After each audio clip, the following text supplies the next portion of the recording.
days ago, I was on the same highway and I was speaking with my friend, and I asked him like, what was the main mistake you made in Q1 and what did you learn from that?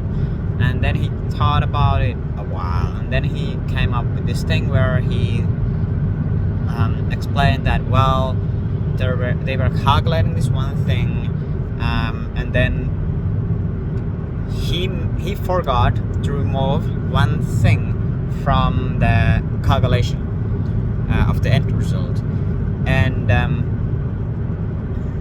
he said that that was like a humanly mistake.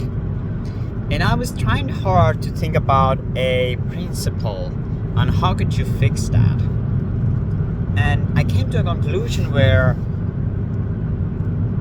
humanly mistakes can be minimized, almost completely avoided, if you have a clear system and if you do it like a robot, sort of.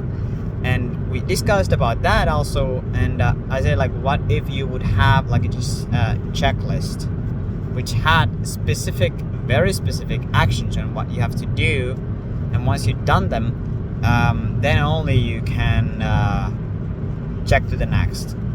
And while the conclusion is that yeah, that totally works, and that is a way to not make humanly mistakes until you mess up the checkup, but that's a lot less likely.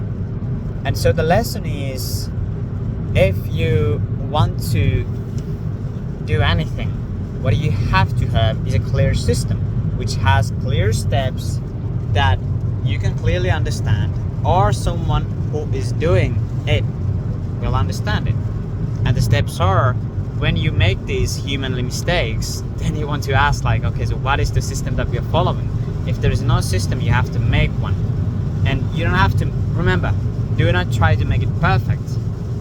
Just try to make a system, and then by over time you improve that system.